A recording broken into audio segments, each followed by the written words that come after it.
So in this video today, guys, I will be teaching you guys what is the best method to farm these 4 items: the dark heart, the nightmare ore, the volcanicore, and the erbium ore. And also throughout the video, I'll be teaching you guys some tips maybe along the way too. Without further ado, let's get started. So what are the items that you specifically need?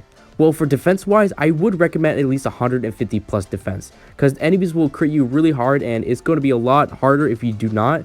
But however, it is still doable if you do have below 150. Now, weapons I do recommend is having a weapon that has long range, because usually you want to have long range to keep your distance away from enemies so you won't get hit as often. Now, for healing wise, if you have the healing staff 4, that is amazing. But for healing staff 3, it is doable, but anything below healing staff 3 is not good. Now, if you don't have either, you can always choose the healing items, such as the big rejuvenative potions or the moon cakes.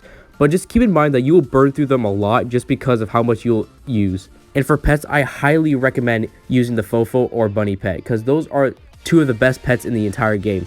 Now, the gas could work, you're just losing 2 seconds to get the extra stamina and mana. But if you don't have either, I would go for the gas. So what we're going to grind first is the dark hearts and the nightmare ore. And the enemy that I'm really focused on is the demon bats. These guys are amazing at funneling and grouping up together, because since they are like one of the fastest enemies in the game, they're pretty easy to group around since they move pretty fast. So I'm going to show you guys a map of the full map of Nightmare Valley, and I'm just going to teach you guys what path do you choose and what directions do you take in order to have the best value. So I'm going to teach you guys what route do I take to get the best value of demon bats. So the X is where you spawn on the map. Now, when you start off the match, you want to go to the right and then wait there for maybe a half a second, and then go all the way to the left. The reason why you go right first is you can attract all the demon bats to the right, and they can end up all the way to the left. After that, wait like a second or so all the demon bats can go left, and then drop all the way down to the bottom. Now keep in mind that the bosses will only be the only problem, but they won't be that big of a deal. So as always, jump over to the very right. Now all the demon bats at the very bottom will elevate up in these 2 holes that you'll soon go through. So after that, jump over, and then jump over to the very bottom right, and then jump up there, and then loop around in this area. This gets all the demon bats from down here in this little edge right here to come back up there. This is where you get the most value of the demon bats. Now, as always, try to funnel them a little bit. Just try to group them up a little bit, and then go over there, jump down there, and then just follow where the blue line is. This is where your character is going to go, and then all the demon bats from down here will elevate up through there. And this you basically get a lot of demon bats. And after over here, this is where you start killing the demon bats. This is where you try to funnel them, try to group them up together to get the most value of demon bats. Okay, now this will look confusing at first, but I'll show you a gameplay of it, because again, I'm not really that good at explaining stuff. So yeah, over here where the circle area is, this is where you would kill all the demon bats. So now we're finally in game. I'll just speed it up a little bit since I already technically told you guys already. Now, it's really mostly focusing on your health and stamina mostly. Now, for demon bats, if there's a lot of them, the more there is, the danger it is, but the better. And it's literally just luck, depending on how much demon bats you get. But having at least 10 or 15 is really good. Any ores you see, you could mine them, but I recommend trying to skip them and then do it after, because you're usually this is mostly just for dark cards and nightmare ore, but it is still good to obtain those as well. Now, for luck wise, it could take you 5 minutes, it could take you 30 minutes, or even it could take you 2 hours. It really depends if the game wants to drop you one or not. And yes, you will get a lot of silver ore and monster eggs, because I mean it's really good, because you can sell silver ore for I think 700, I think, for a stack. I'm not really sure. I don't usually sell silver ore, but you do get a lot of silver ore, so if you don't need any, you could sell them for a good profit. And of course, at the very end, you can mine all the ores at the very end.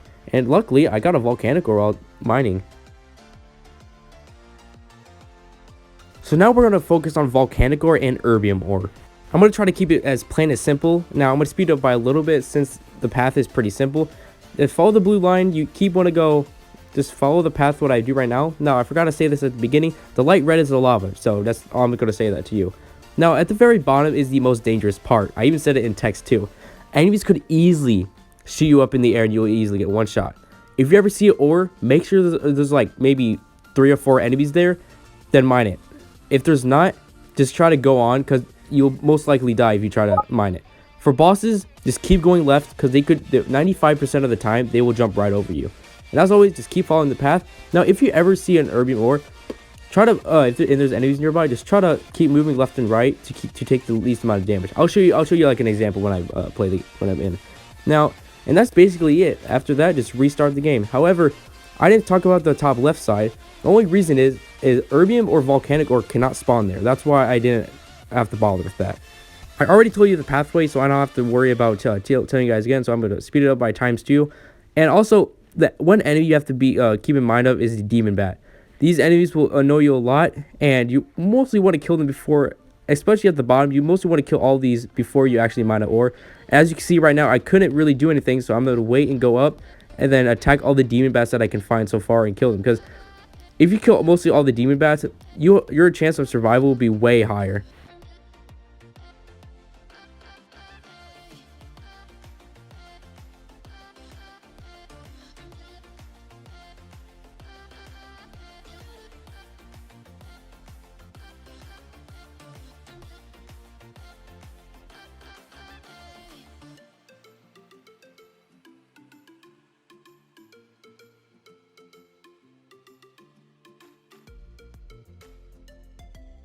So that run alone, I was able to get 6 erbium. I'm pretty sure I had 5 to begin with. So yeah, not bad for one Nightmare Valley run. Now, I do have to make a disclaimer that this is really just luck based. Your erbium or Volcanicore drop rates might not be the best, but this is probably one of the most efficient ways that I know of how to get it really quickly.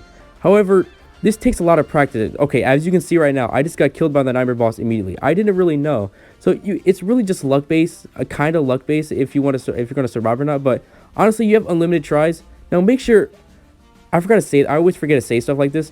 Every time you finish a run, make sure to save and leave the game. This resets the day cycle so you can see better in the day, because most of the time you probably skip a lot more erbium at night than you think of because you weren't really paying attention to your surroundings that much. So this basically wraps up today's video. I hope I explained okay, because I'm usually not a bright person when it comes to explaining stuff, but I hope I did an okay job at it.